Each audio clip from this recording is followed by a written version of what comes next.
The kind of feeling I've waited so long. Come a little closer. Yeah. Yeah. Get copywritten for that for sure, though, yo. Good cover.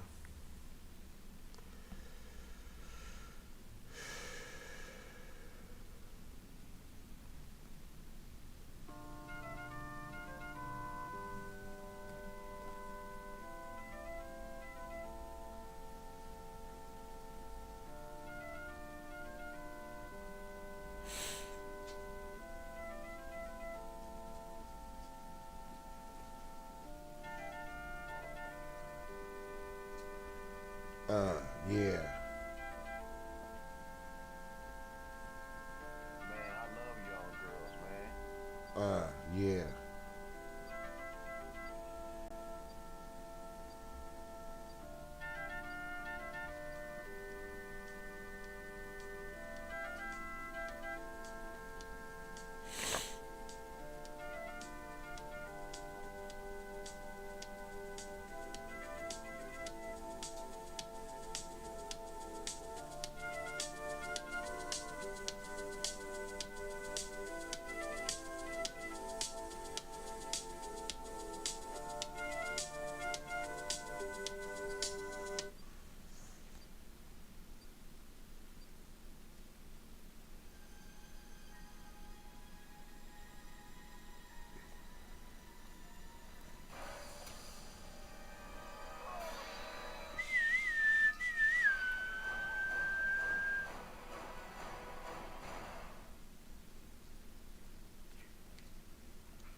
Always Jason.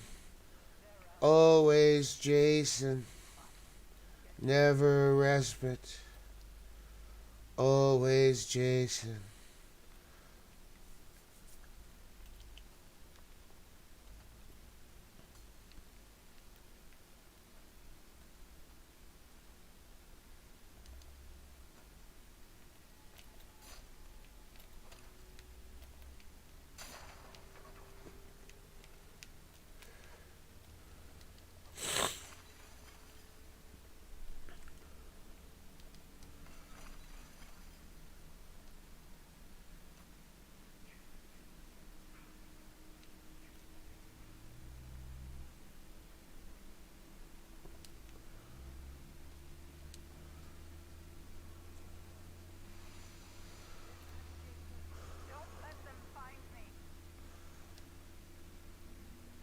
Dude, like legit? Like for real?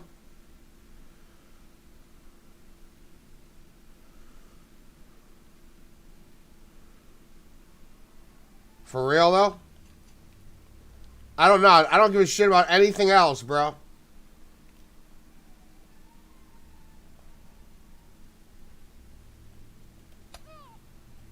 Legit, bro? Seriously? This is what you do? This is how you roll, bro? This is your gig?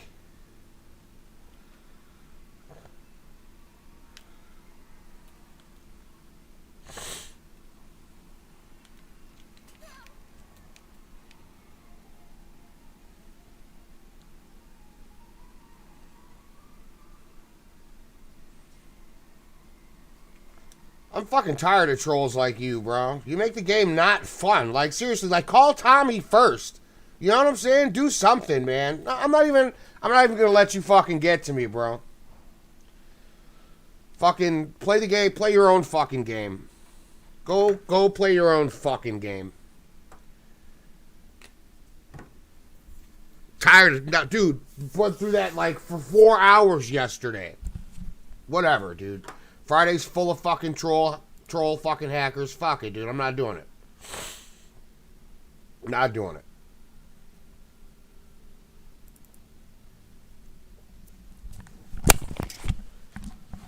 Tired of this fucking Friday shit. Tired of this fucking, oh, I'm gonna go fucking grab the sweater the first minute of the goddamn fucking game. And fucking you my Steam hack and running around all fucking minute.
So you blow it up as soon as I get here. Great.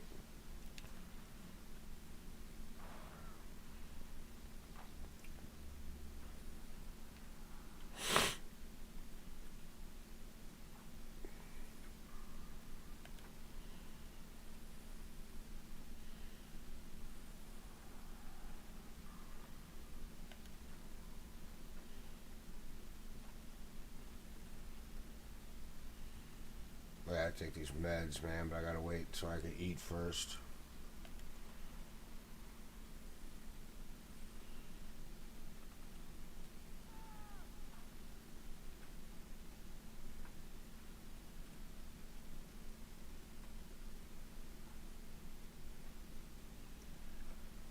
I need to lower the expectations, yo.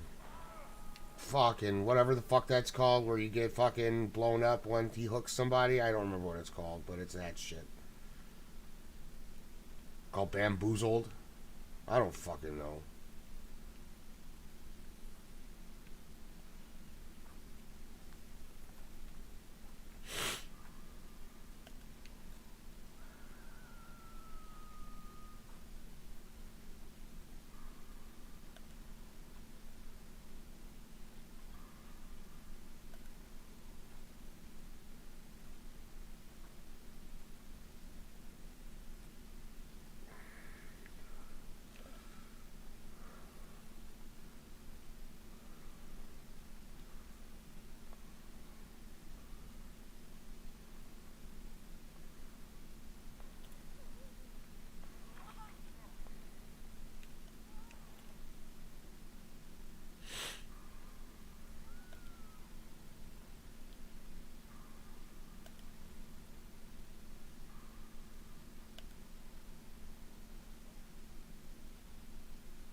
Fucked from the jump there.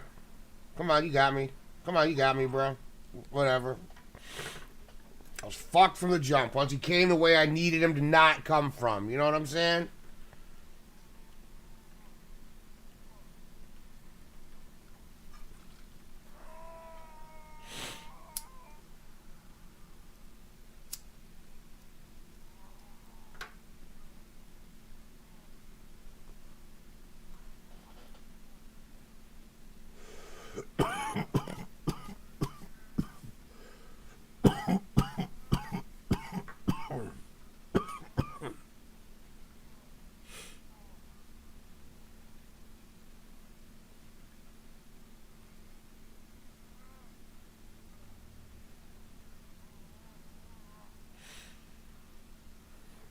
Look at Juke, man. Like, you could chop this liver.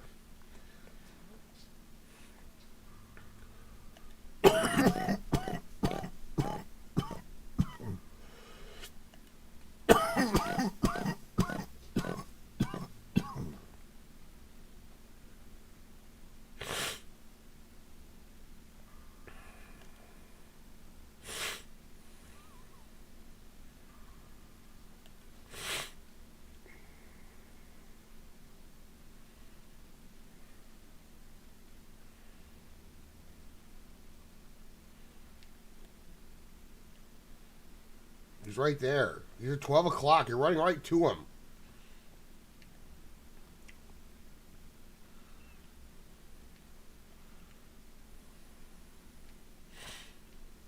He's got 4 hooks, bro.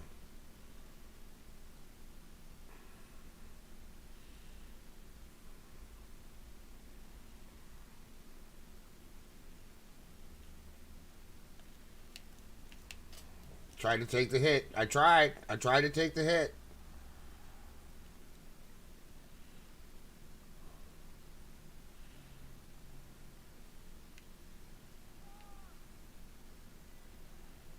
Are you just now getting here? Oh my god. Okay, fine. Don't get fucking healed then. Go fucking heal yourself. Dude, I need to take these pills. Holy shit. What up, 420?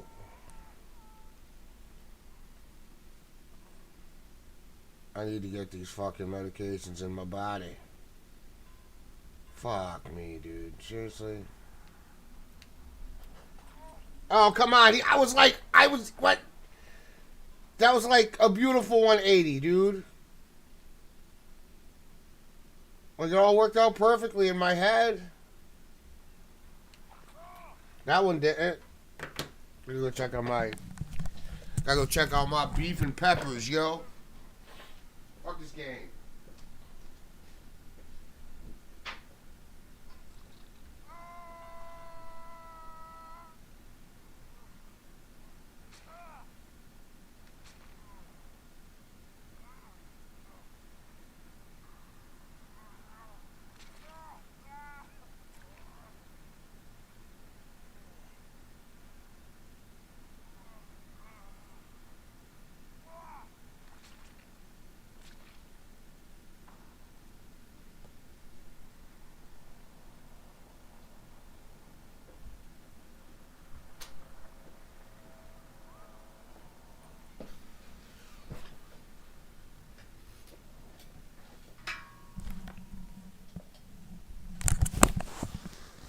Fuck, I really gotta medicate, but I don't want to fucking do it on an empty stomach. But steak and peppers are too far out. So we're gonna have to medicate on an empty stomach.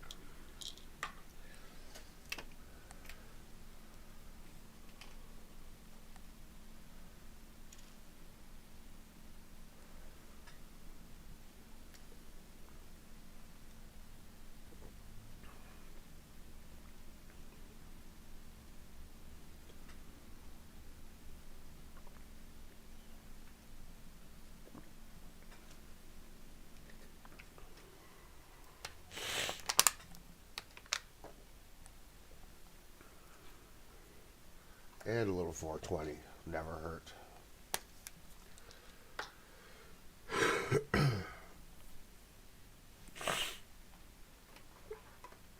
My lungs are still pretty shot from being sick was it the weekend before last? Yeah.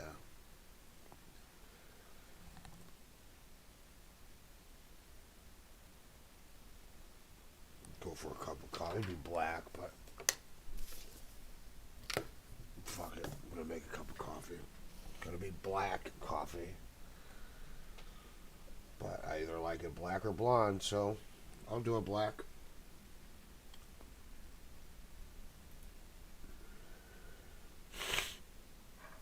Boone sounds too much like the fucking Hatch to me.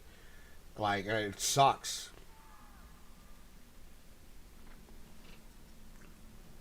Like, I was like, the Hatch? That's the Boone.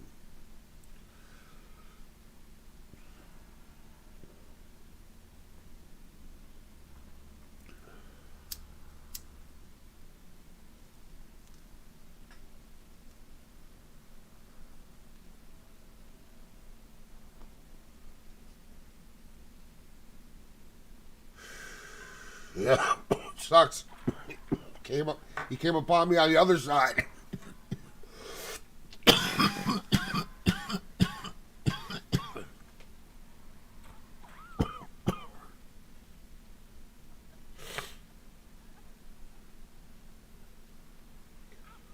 Was he like in a construction uniform or something?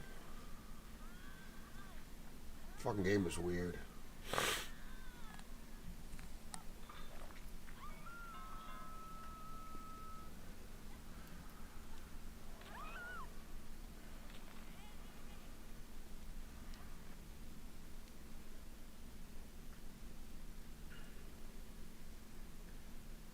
Well, anyways, let's keep pushing on.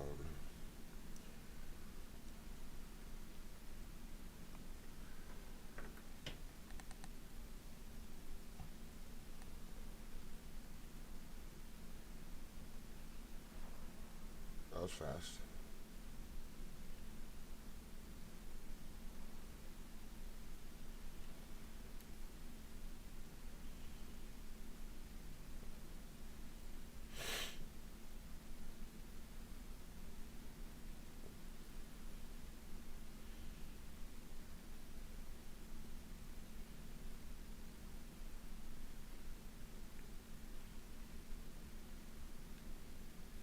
on, Resident Evil 0, let's go.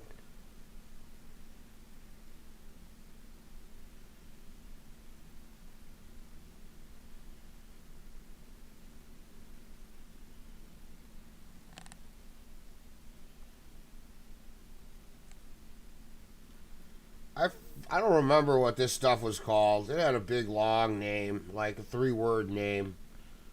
But it's really good. And it's got like, it looks like it's been slimed by Slimer with THC. It's really good. I don't remember what it's called.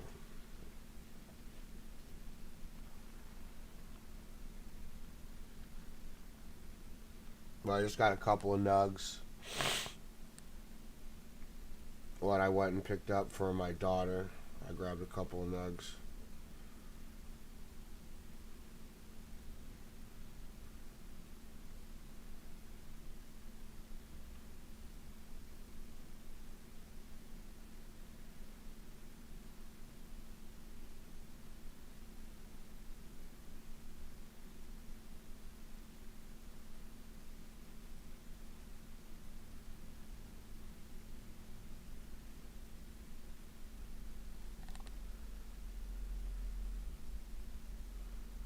It's good. Like, I'm high right now. I gotta go check on my fucking beef and peppers, yo. It'll be fine. It'll be fine. It's on the lowest heat possible, so I anticipate another hour before it's done.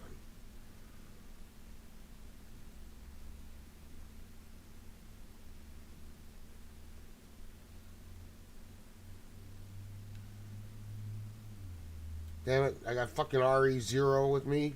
Get out of here, you fucking teenager. I got you here too, you fucking nerd. I got the nerd with me. What up, nerd? You fucking nerd. Go read your book.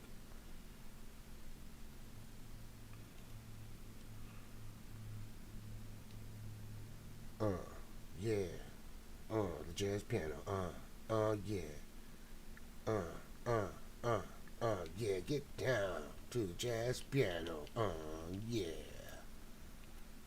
Was this like just a room that's like locked off? Look at this, is just a room that's just like, he'll never find me here.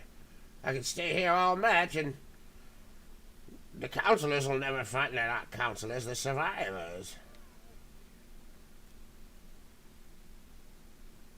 Your mother's a survivor. She survived this D.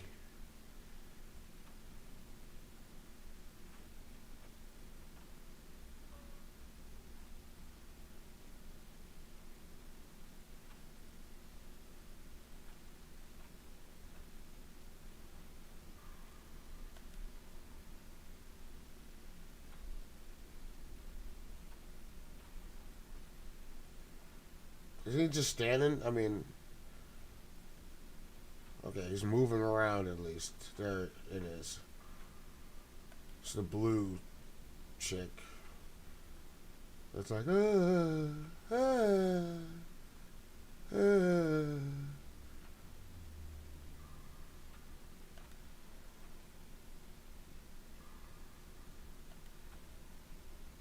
So at least it's one of the originals then.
Get out of here, Resident Evil Zero.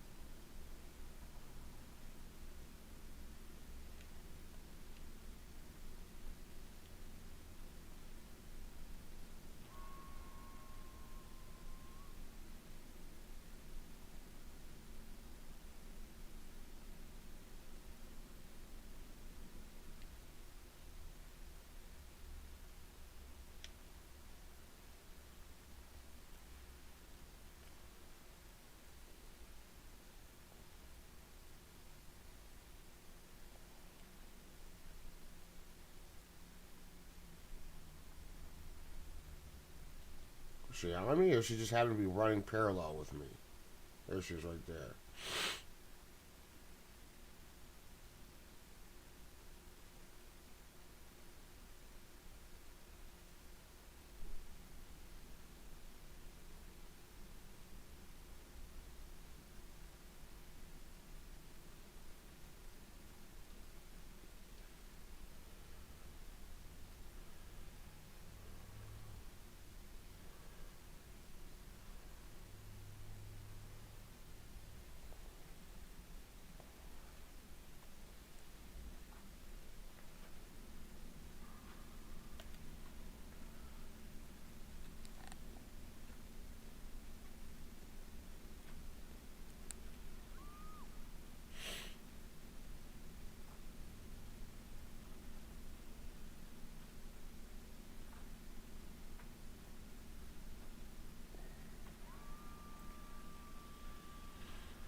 Unlucky.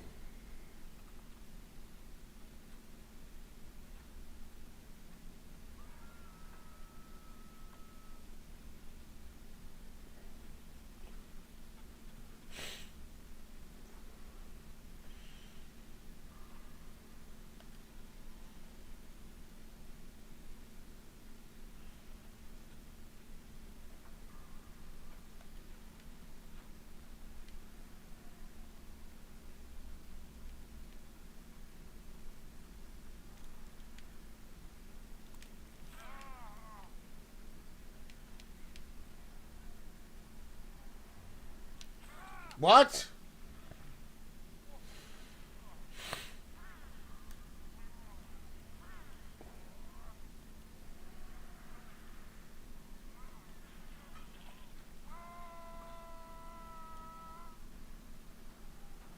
Yeah, go kick my Jen.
Okay.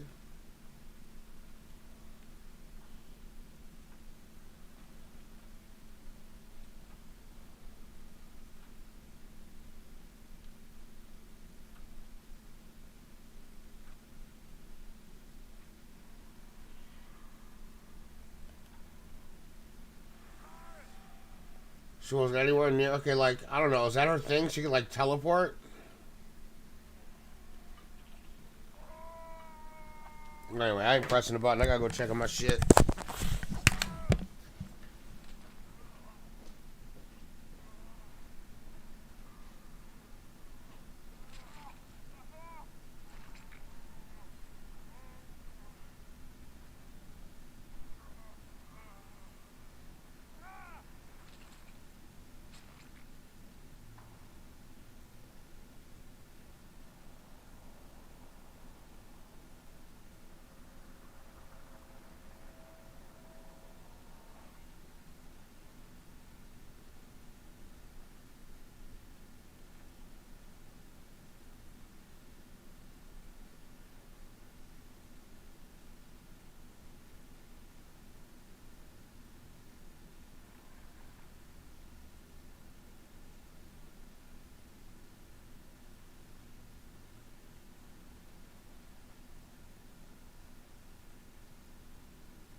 Look at Bill shake. Like, the inputs are jacked.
Why doesn't he run? Like, see, he does. He wasn't. He won't. You see him shaking there, right? Like, he's like trying to run, but then he's like, no, I'm not gonna run.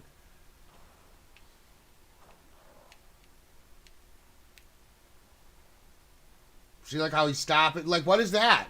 What is that? Legitimately, it makes it impossible to play.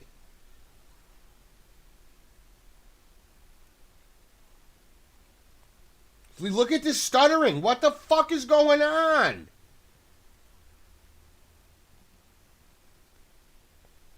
See, look at him. He's like shaking. It's like the inputs are like.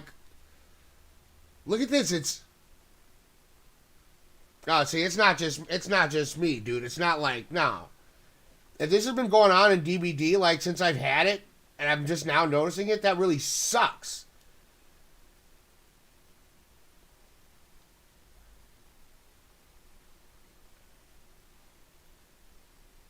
There are times where the input is all fucked up. Like right there. See, there it is again. He's stopping. He's like, what the fuck?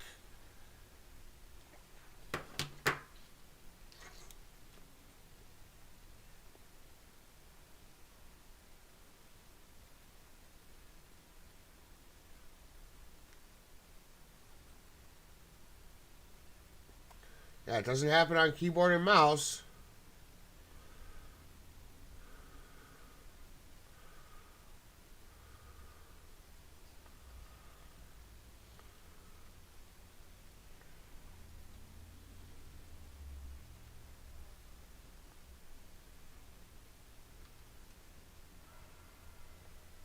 How easy it is to 360 on fucking keyboard. That's crazy.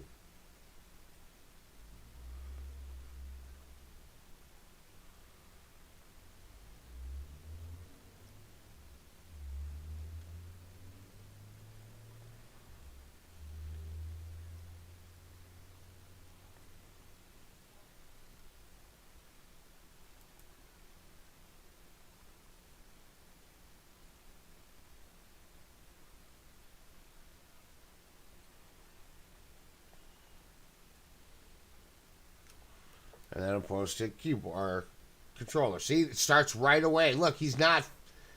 Look at that shit, dude. What the fuck is it?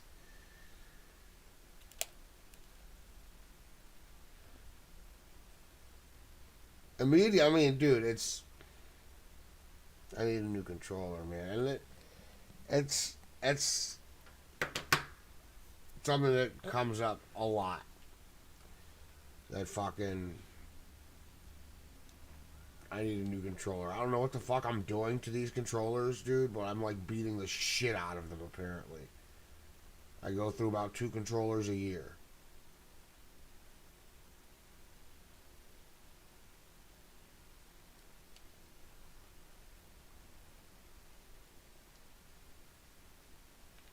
But it's impossible to play.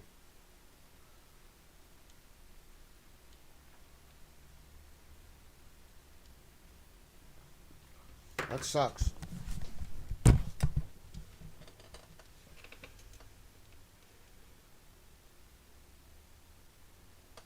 I'll check it out.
What do I do in Resident Evil 3? Oh, I gotta hold off the zombie horde while Jill recovers.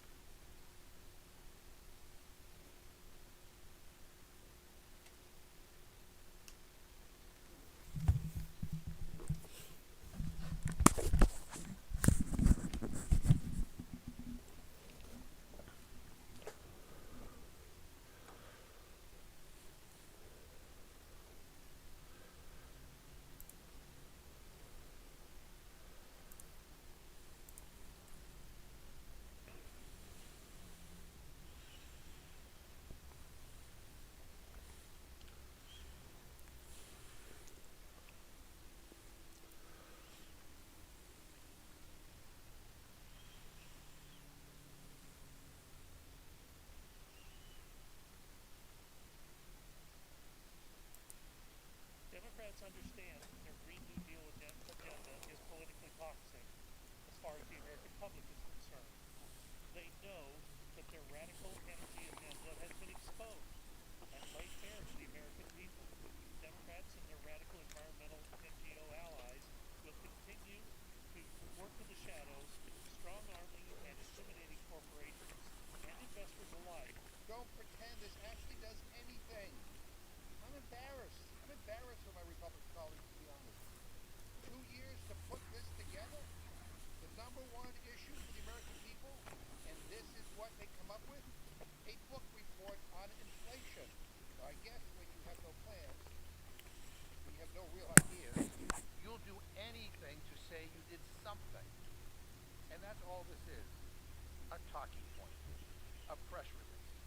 And a total waste of time. Damn. Apparently, the bar is on the ground for this new House majority. And it's a real shame. Mr. Speaker, I want to congratulate our Republican colleagues on finally releasing their big plan to What a day. We've all been home for 2 weeks.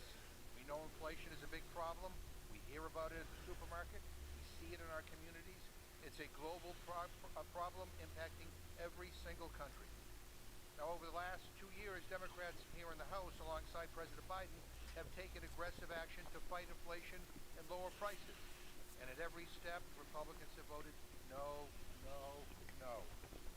At every step, they've boasted about their own alternative, comprehensive plan to stop inflation in its tracks. It's got to be big. It's got to be really big. Can't wait to read it. Wow, wait until you hear about the Republican plan to stop inflation in its tracks. But forgive me if I'm confused today, because after months of waiting with bated breath, after all your announcements and after all your press releases and all your tweets about inflation, we finally find out that your big plan, what your big plan to stop inflation really is. Your big bill to address the American people's number one concern. It's a report. More government paperwork. Great. I mean, will people be able to print out the report and trade it in for cheaper gas or lower food prices? Because unless they can, and I'm not an economist here, but I don't think this is going to make a difference. The bill, and I hesitate to call it a bill because it might as well be a tweet or a press release, does nothing.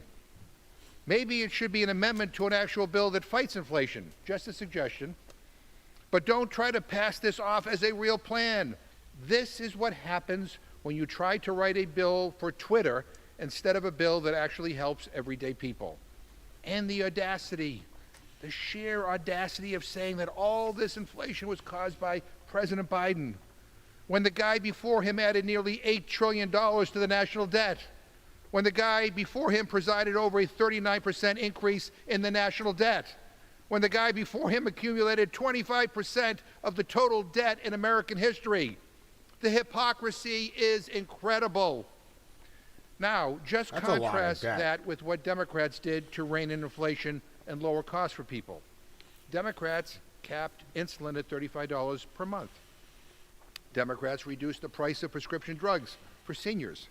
Democrats, for the first time in history, are making sure that Big Pharma faces penalties for raising their prices faster than inflation. Democrats are saving families money with special tax credits for making good investments. All things that Republicans voted against. 100% of Republicans voted against reducing prescription drug prices. Yes, they did. 100% of them voted against cheaper insulin for our senior citizens. Yes, they did. 100% of them voted against lower gas prices. I guess we could give them some credit because only 95% of them voted against lower food prices. Now maybe, and hear me out here, maybe Republicans don't want to solve inflation. Maybe they know that addressing inflation means taking on greedy CEOs, big oil and billionaire corporations. Maybe they know it means standing up to Putin, who is driving up energy prices with his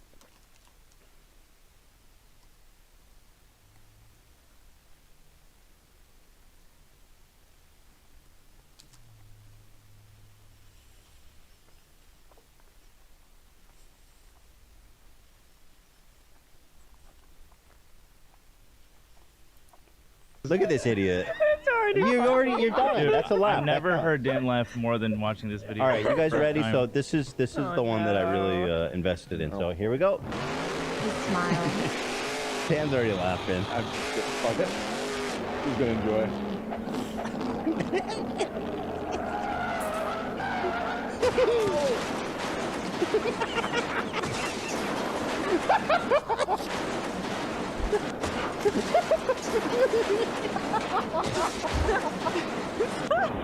Look at this shit.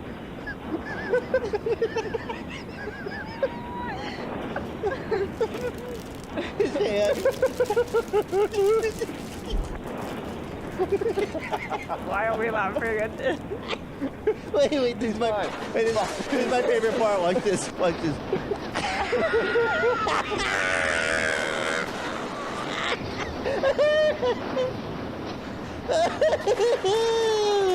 it. But you don't have a persona that you fall into. No, I haven't gotten that deep That's into a it fucking yet. waste. Do you have a persona? I do. Really? What is it? It's a blue fox who was in the military. How's a fox serve in the military? He enlisted. Okay, The okay. fox military came to his high school Okay. and we're like, you're 18. Do you want to join the military? Do you want to go to college? And I was like, no. And so he joined the military. Yeah. And now he's a veteran. Okay. And Does he get he's gay. veteran aid? No, the VA He dropped homeless? him. Does he have a home? A PTSD? Lives out of his car. Oh, shit. My persona is accepting donations through Venmo and GoFundMe. We know you're not with her, bro. We know you just like to watch. Like, if somebody's in the corner just watching, I don't necessarily want to smell them. You want to forget they're there. If this is realistic, it should be him in the corner jerking off. And then they go, what's that smell? And they go, oh, David's here. Are you going to follow Zachariah home?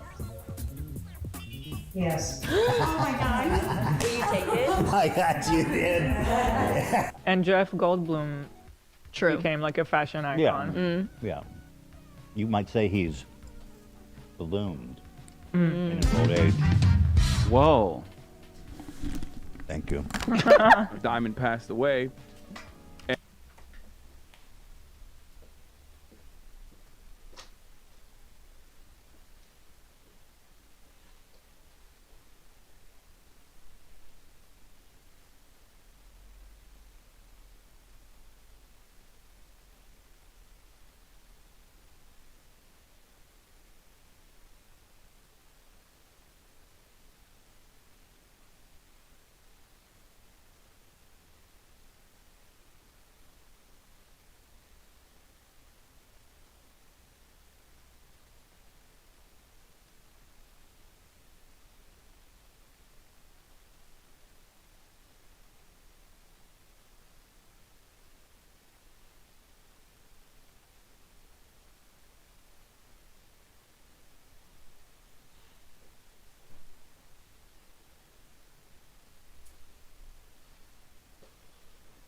Eat the shit out of this, yo.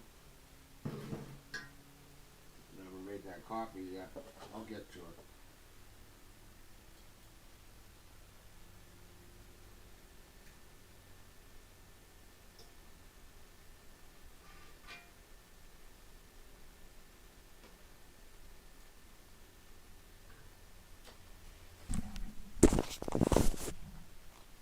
And I thought they diamonds were forever. I believe. Oh Jesus. I believe that they had a show. They didn't have a show on. You have your passports. Did you get your shots? Girl, would you like to come back with Rob to America? America. Did you have your passports? Did you get your shots? Girl, would you like to come back with Rob to America? Yes, I do. Come on, baby. Get them shots, girl. Sit down. Do you have your passports? Did you get your shots? Girl, would you like to come back with Rob?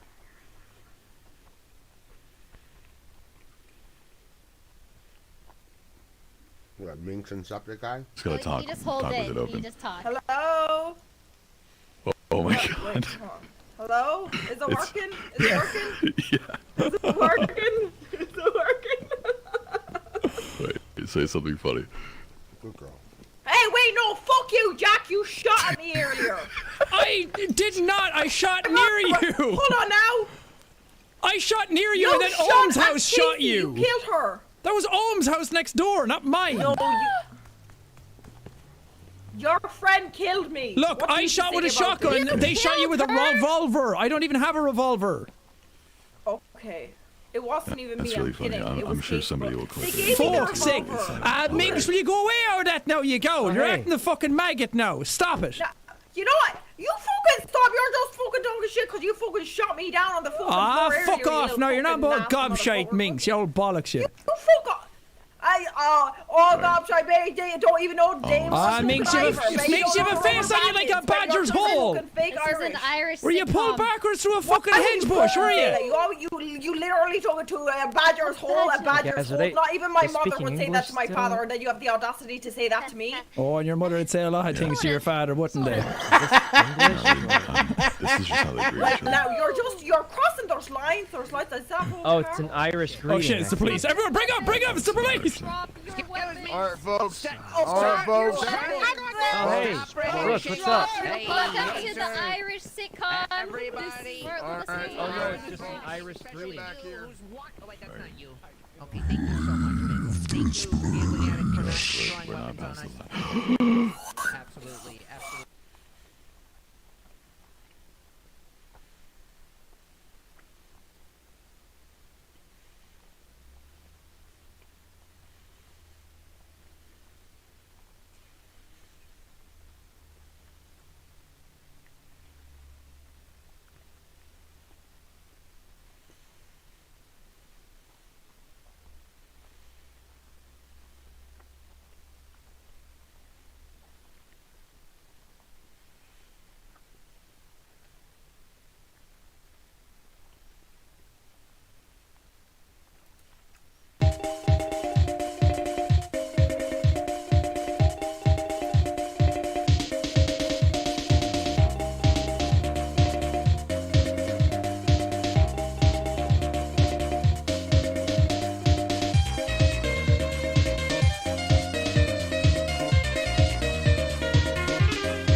cop that I would appreciate being the head of any police division that in a community that I lived in. Now, he said exactly what needed to be said about racist white Nazis. Here it is. These scumbags came to the wrong county. We have unity in this county. We stand beside one another in this county, and we stand beside our Jewish neighbors. We are not going to tolerate this. Let me tell you, this is not about free speech. This is about violence. 2 days after the incident at the Speedway, one of these GDL members ambushed and shot 2 Jewish Orthodox folks outside of their synagogue in LA. This is a neo-Nazi ideology on display. They wear GoPro cameras, they rent U-Haul trucks, They spent the time traveling up and down ISB during the 500, yelling obscenities from the back of the truck. Clearly, I don't see anything that people can say this is First Amendment. This is nothing but pure evil. And I want to share this. There's a lot of people in this room, and there's a lot of people around this country of the Jewish faith who are on their hit list. They try to besmirch your character. They try to put death threats out on you and threaten you and your family. Well, I wear that as a badge of honor because I, too, by these clown group, want to shut my big mouth and put a bullet in the back of my head. Go for it. That's my message to you. Go for it. You want to try to get into my computer and plant child porn in there with a group of people that have an IQ of a 12? Go for it. I challenge you, go for it. You want to put surveillance on me 24 hours? Go for it. And the best of all, you're going to dox me and make me unelectable? Go for it. You came to the wrong county. I stand with my Jewish friends, and I'm honored to be on your hit list. It's an honor to be sought after by a bunch of punk thugs like you. That's my personal message. With that, I'll turn it over to people who are calmer. I like how he was still courteous at the end. He was like, listen, with that, I'm going to turn it over to the next speaker, next presenter here. All right. Let's put him up full mass. This group has spewed anti-Semitic hate, putting threats on individuals in the community that the chief is in charge of. This chief took a decisive stance. There were people who disagreed with the chief. He brought them all in the room and said, this has nothing to do with some constitutional protection. All right. Volusia Chief Michael Chitwood had enough. A week after neo-Nazis circulated extremist propaganda throughout the Daytona Beach, Florida area, and did not hide his anger during that Monday press conference. Chitwood identified the Goyim Defense League, GDL they call themselves, as the organization behind the disturbing behavior, which included leaving anti-Semitic flyers on people's doorsteps and hanging anti-Jewish banners from busy pedestrian bridges. This was during Daytona 500 weekend. This is something these cats do on a regular basis. On the 17th of February, the GDL held a demonstration outside of Chabad of South Orlando, harassing pedestrians and motorists, according to the Anti-Defamation League. The next day, members hung signs at the Daytona International Speedway with sayings such as, Henry Ford was right about the Jews. They later projected anti-Semitic slogans on the outside of the track with one reading, Hitler was right. Let's put up the picture of these clowns. There they go, clown show galore here. Chitwood named GDL head John Menadeo is on the front. That's the ringleader. And noted he recently moved from California after his grandmother's restaurant was almost run out of business due to his neo-Nazi activities. In other words, the sheriff had the receipts and called him out. Chitwood also ran through a laundry list of arrests and charges. The 15 or so members, gangsters, seen in town had on their records. He said, and I quote, let's take a look at these cowardly scumbags, he said, before walking reporters through a rogues gallery of those suspected to have been involved. The rap sheet included stalking, threatening a public official, aggravated assault, murder.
She delicately grabbed a slice of bread.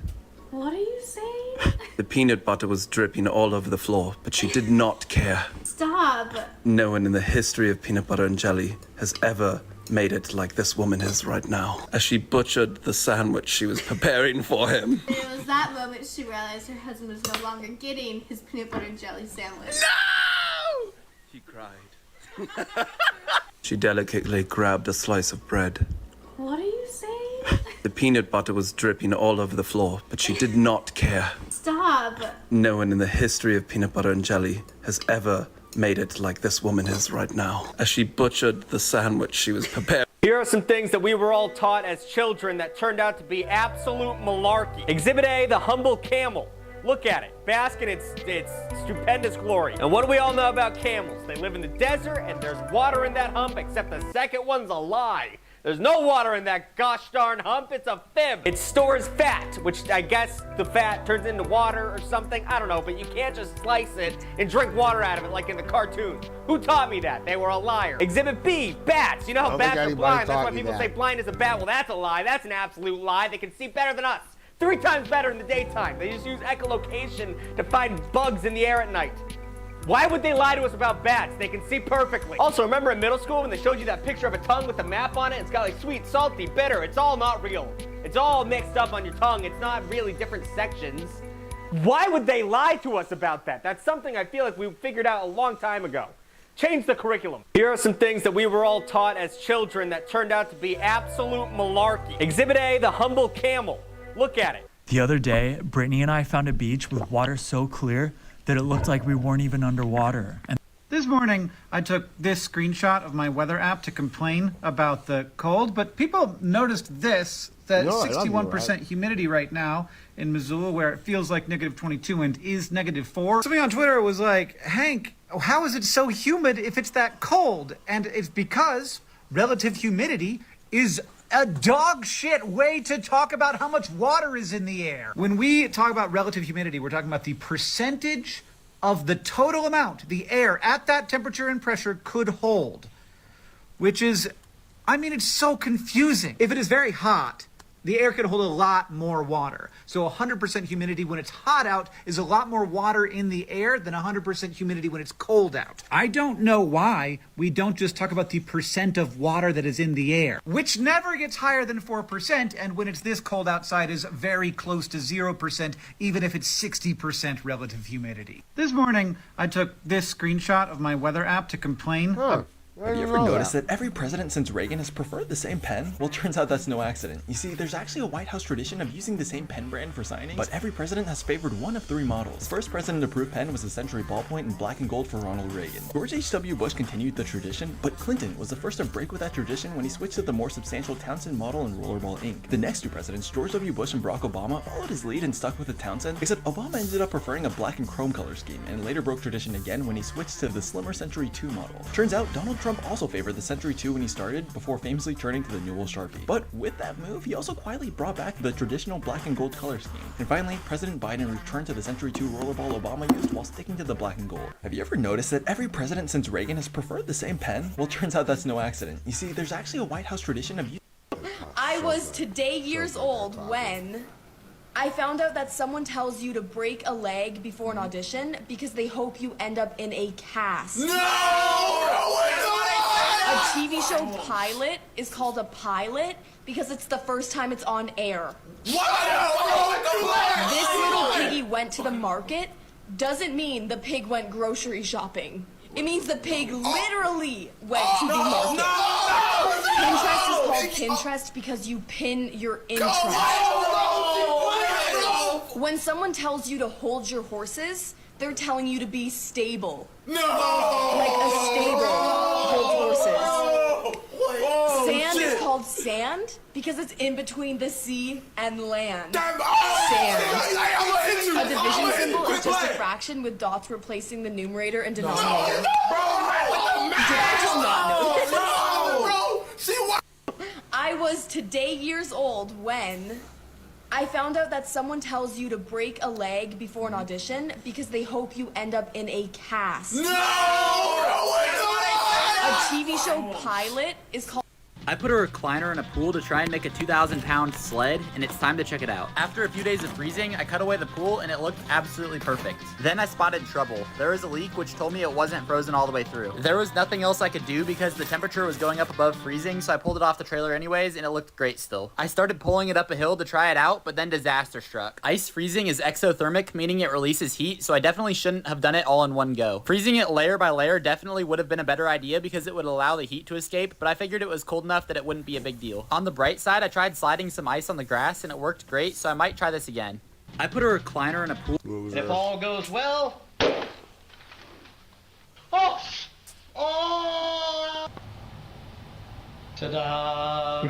I originally recorded this for my friends at The Tonight Show, and in fact, they later had me out on The Tonight Show to perform this exact bit. And if all goes well...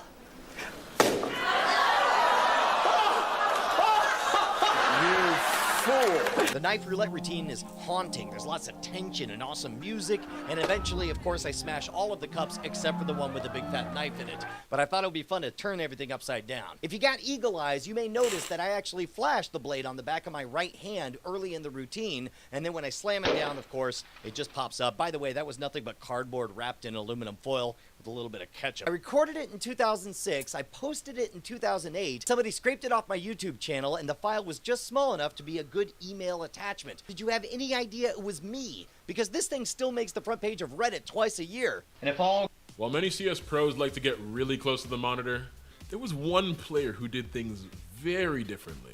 JDM, who was a retired CSGO pro turned Valorant coach for FaZe, has a signature posture. One that's so different, in fact, that his former teammate PETA wasn't sure that he was serious. When I came in, first time I saw him, I was like, I don't know if he's serious or he's tired. His signature playstyle is so iconic, it's become a legend in the CSGO community. In order to support the extreme angle, JDM props those feet up on something under the desk. Now that's taking it easy. But if it works for him, who are we to judge? To try and find them, gets them both in his sights. It's a 1 versus 4 AWP. Push out, good shot, JDM. Looks for another, he's got this down to a 1 versus 2. Overcommitment and perhaps a little bit zealous to try and early end this. And another is getting it taken down to the box. What is that from JDM? The ace clutch and we stay alive. While many CS pros like to get really close to the monitor, there was one player. I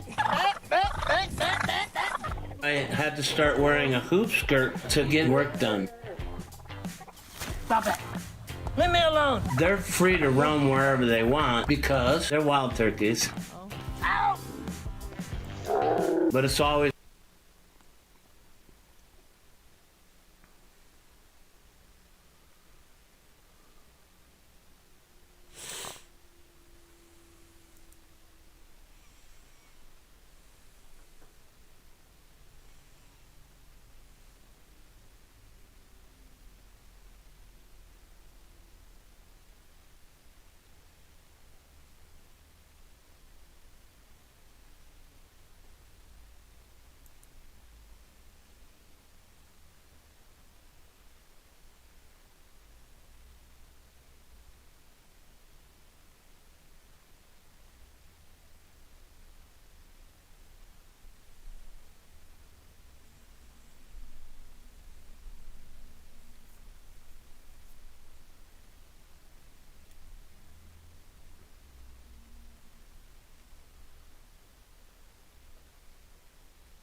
Big Nick, a friend of the show, this guy is so lost. David broke him, man. He became this, like, born-again Christian, and he's, like, such a little piece of shit. And I don't say little because of his stature. I say it. No, you would say that. his actions and words. Yeah. Yeah, he's kind of just full Christian fascist now. It's crazy, bro. That's what happens when David's with you for long enough. Here, check this out. Gas prices. Oh, I'm always about lowering the gas prices for sure. Why? Absolutely. Let me refresh. We missed the. Okay, you know what? You're never gonna make it Instagram if you're not if you're hoping this shit muted. Instagram, you're never gonna make it, man. How are they gonna compete? Or low gas This little prices. startup Instagram. What the fuck did he ask? I'm always about lowering the gas. How am I supposed to see the volume I in the don't know beginning? why it starts muted like that. It's very annoying. Why the I just unmute. How am I supposed to see the volume at the beginning of this video? You have to watch it all the way through because you can't rewind either. Lowering the gas prices for sure. Why? The question is in the description. Well, I think Rewind feminism is time. a demonic movement created by Satan to emasculate men to get them out of the biblical order that God created. Right. And You know, not to be rude, but Gas if you go back prices? to the Old Testament days, I'm pretty sure they would have fucking thrown him in a well. Like, to be totally honest. Like, just being real. He longs for the days of the Old Testaments, right? They would have fucking they would have. I'm just being honest. They would have killed him as a bait. They would have fucking. He'd be in like in a Friday? circus show or something. Like they would treat him like he was a demon. Friday the button. Friday. And thank God we live in a society today that has moved beyond that and sees that we're all people and we're all valuable and worthy of love and have, you know, but like he longs for these old days where he would not be viewed as a human being. Like straight the fuck up, dude. I do not know if that has any historical basis. I was just going to I ask genuinely you to don't know. fact check that. I don't know. You're telling me during the Salem witch trials, this dude comes out talking about burn the witches, they wouldn't throw his ass in the well? Definitely not by Salem witch trials days. Ancient Israel and stuff, I can't speak on. Actually, I'm interested if I'm actually on to something or not. Well, we can all agree he wouldn't have as much, people wouldn't be as, accepting as they are today. You can agree on that, right, Dan? There is a Wikipedia article about dwarves and pygmies in ancient Egypt. They were treated with considerable respect. That's not, and could dude, I'm enjoy talking high about social biblical- positions. Egypt This is is not biblical. where we're going. I'm just reading this article that popped up when I looked for it. So what? He was like. I'm just kind of curious myself. He was like a god. They celebrated him. It seemed at least in Egypt. You know, I don't care about what they did in Egypt. This is in the Old Kingdom period, which is definitely biblical times. We're talking 2500 BC ish. No. We're talking about like Spanish Inquisition times. That's what he longs That's a for. totally that's No, but the that's Middle like Ages. That's like Christianity prime time. I think you're thinking of Westeros. No, you're talking. Yes, so you're talking about when Catholicism dominated Europe, Yes, and that's- okay, that- you know, that's when it not was- biblical times necessarily.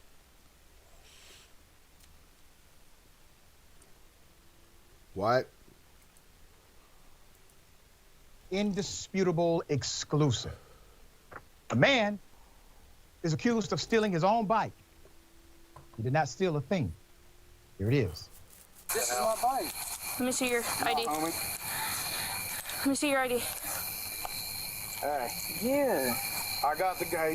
He's got the mongoose bike sitting right here. He's coming off the bike path. Hold on. I'm over. I got the cops with me now too. I just seen them as well. I'm gonna give you my ID. Yeah, put the bike down.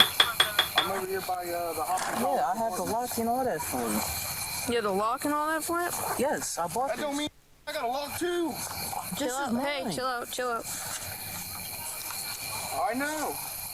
The cops dealing with it right in a second. You go to college here? Yes, ma'am. All right.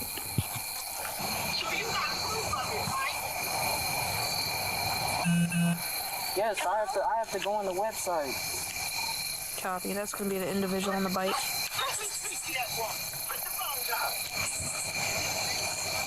Hello? Hello?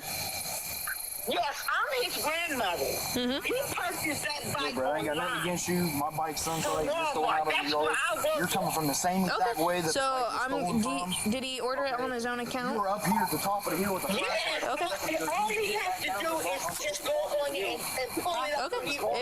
If he can pull it up, then I will look at it. Okay. Starting to leave. So yeah, it made it look a little suspicious, homeboy. Hey, go over there. Deontay, did you order this on your phone? I know This bike? this. Can you show me the receipt, like on your purchasing? You made it look a little suspicious, homeboy. Is what the man said. Not, I'm sorry. I made a mistake. There's more. And the thing I bought with it is the bike look. That's the bike. Yep. All right, man. You're good to go. That's all that we needed because somebody with the same description bike just stole it. Yeah.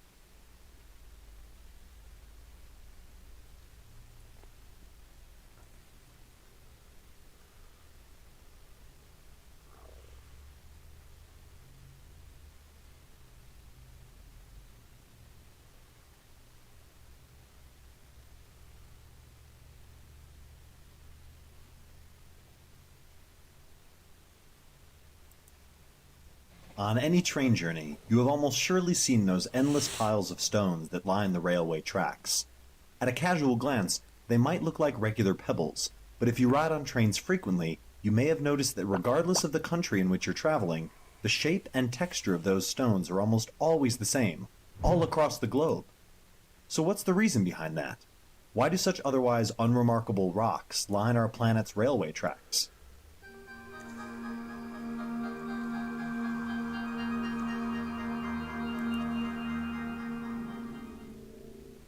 The crushed stones that line railroad tracks are collectively called track ballast. More specifically, the track ballast constitutes the track bed upon which sleepers or railroad ties are laid. As you may have seen, these stones are packed below, between, and around the railroad ties. The thickness of the track ballast usually ranges between 25 and 30 centimeters and varies depending on certain conditions pertaining to the geographical location of the railway track. Track ballast usually consists of crushed rocks or stone, but in some cases, less suitable alternatives like burnt clay are also used. However, it's important to understand that you can't just throw a bunch of rocks on a railroad and be done with it.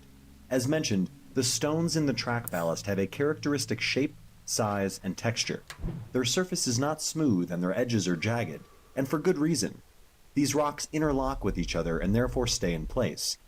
If you replace them with circular or smooth rocks, they would slide over each other and compromise the strength of the track ballast. As you might imagine, this can have catastrophic results. Railway tracks are made of steel and other metallic parts that are prone to corrosion and rusting, as they are constantly exposed to the forces of nature, including extreme heat from the sun, rain, vegetation, and general wear and tear. The primary reason behind the existence of track ballast is to protect the railway track. It does this in a number of ways. Number 1. Holds the sleepers in place. Many trains, including cargo and passenger trains, roll by on railway tracks every single day. Therefore, it's not surprising that those tracks must constantly withstand a great deal of stress and pressure. Track ballast holds the sleepers in place so that they don't move longitudinally or laterally when heavy trains roll over them. Without track ballast, those sleepers might give way under the constant pressure of passing trains. Number 2. Load distribution. Trains are immensely heavy and exert massive amounts of pressure on the tracks and sleepers. Since stones in the track ballast are jagged, they interlock with each other. This way, the immense load that's exerted on the sleepers and track gets distributed evenly through the track ballast. Number 3. Vibration dampening. Track ballast absorbs the vibrations caused by a moving train. The cushioning effect provided by the stones in the track ballast adds to the comfort of passengers riding in the train.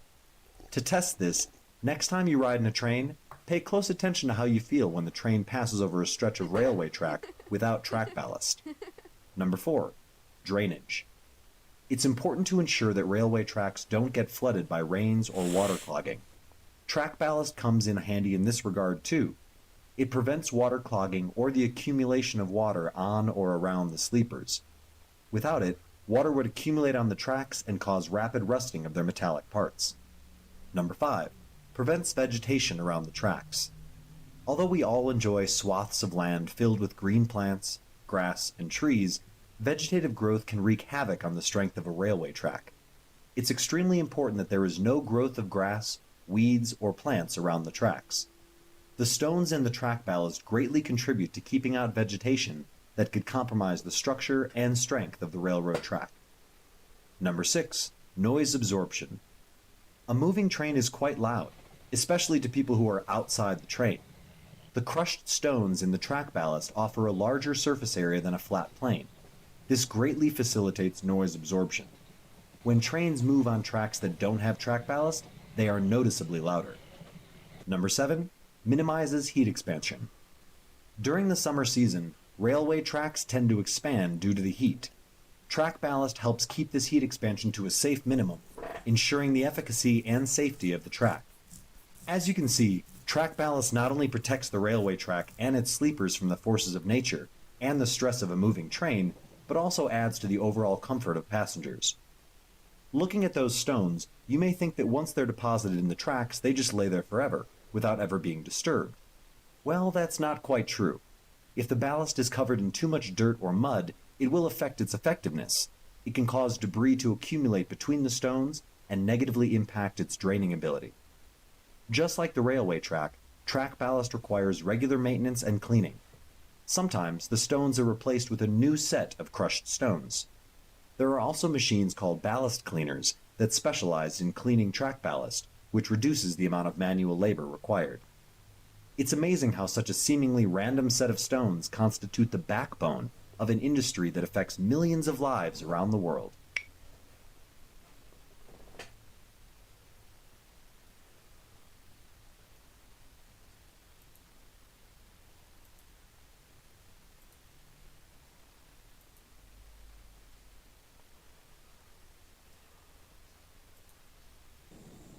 In the last century, there have been a few thousand airplane crashes that have resulted in the loss of human lives.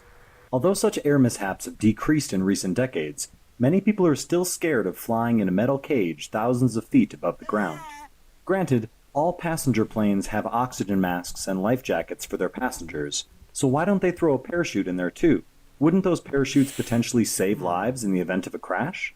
If you've ever wondered this exact question, you may be surprised to know that there are a few reasons why they don't give out parachutes to every passenger on a commercial flight.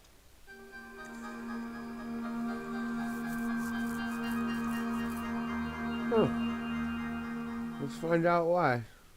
1. Most airplane mishaps occur during takeoff or landing.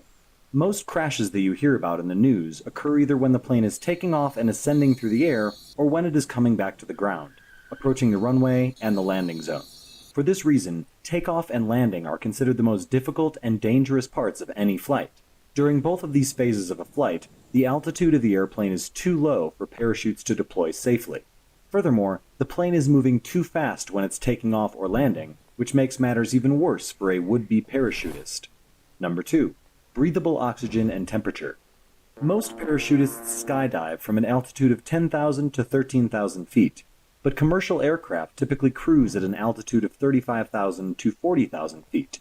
The air at this height is very thin, which is why planes have pressurized cabins. This pressurization is critical because, without it, you wouldn't be able to breathe inside a plane.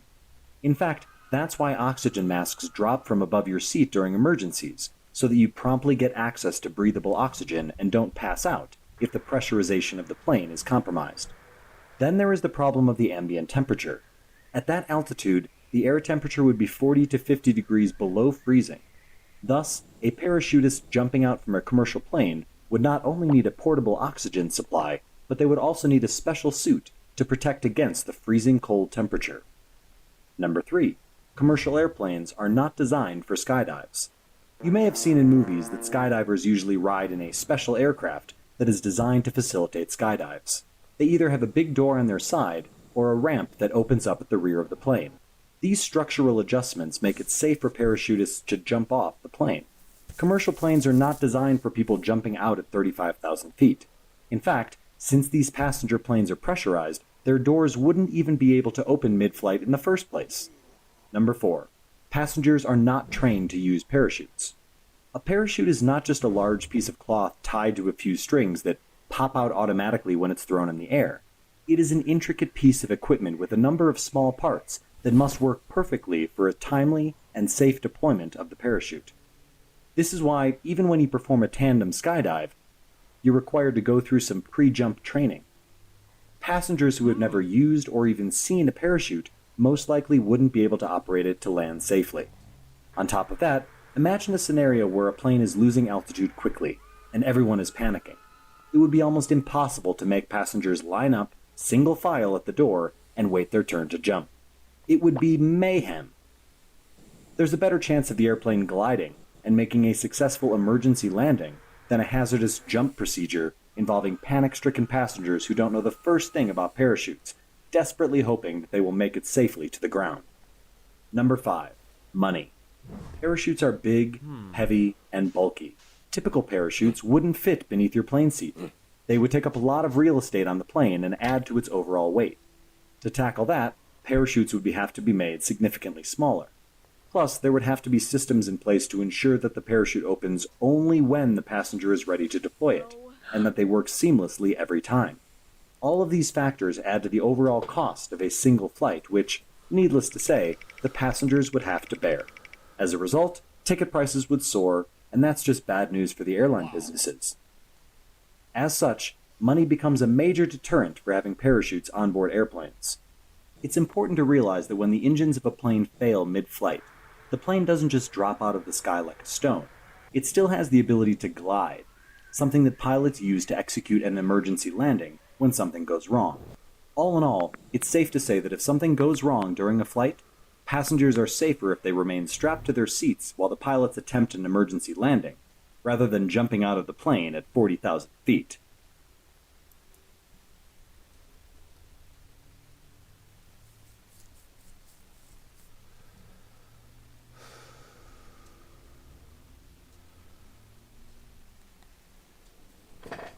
These meds make me so sleepy. I just want to lay down.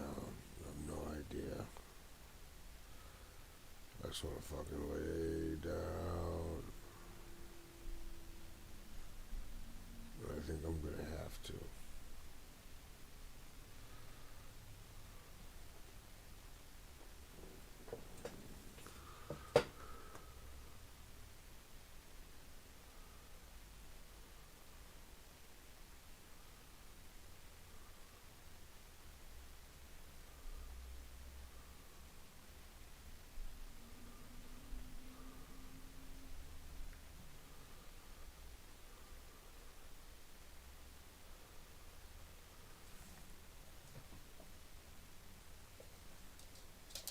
I gotta do it. I gotta lay down.